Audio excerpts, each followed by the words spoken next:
2NURFM News for our sponsor, Cartier Jewellery. Always unique, always quality. Toronto Town Square. It's 1 o'clock. Good afternoon. I'm Belinda De Lasheras with 2NURFM Hunter News.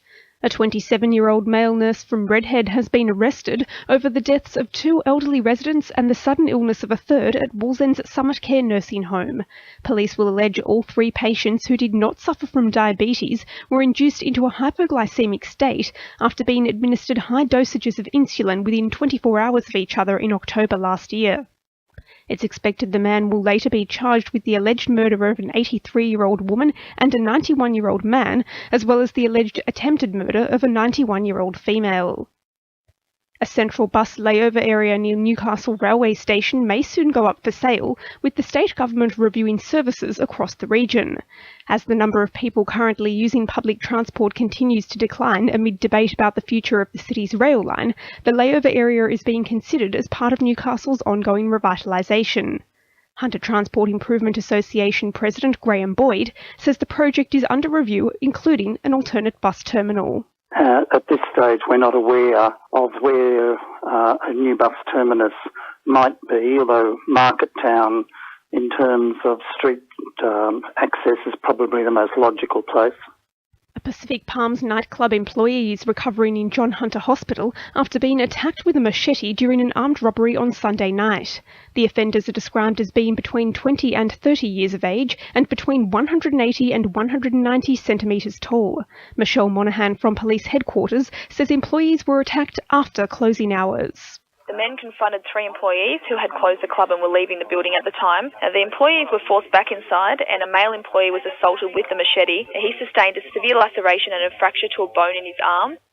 Charlestown's Olympic pool will remain closed until Christmas Eve following recent wet weather which has delayed facility upgrades.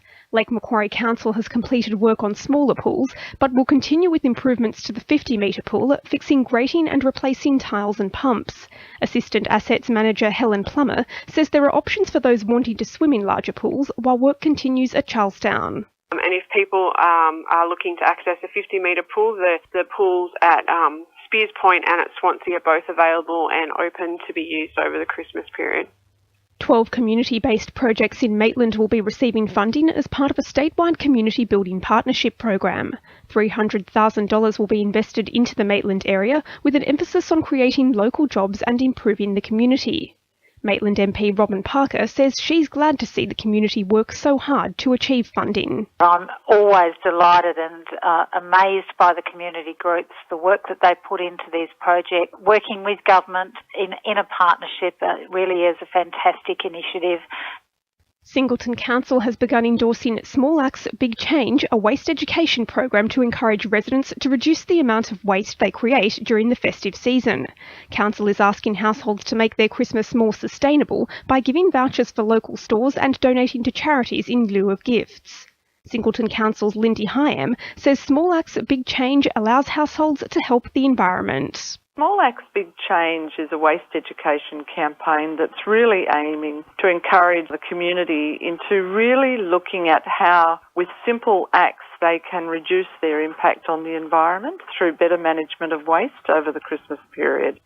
In finance, the All Ords is up 24 points at 51.54 and $1 is buying 82.16 US cents. Updating sport, the Newcastle Jets are poised for a shake-up as the team pushes for its first win of the season ahead of Friday's Round 11 clash with Adelaide. Midfielder Ben Kantarovski is a strong contender to replace suspended skipper Q Yarlines in central defence, while rookie Alan Welsh could get his time in the spotlight, touted as a possible partner at the back.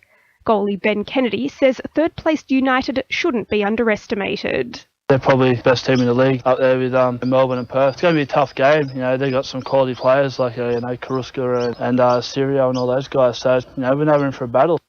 Hunter heptathlete Sophie Stanwell is hoping for a hometown kickoff to her 2015 campaign, returning to competition as part of next month's Hunter Track Classic. It'll be the 23-year-old's first hit out since her promising Glasgow Commonwealth Games debut in July.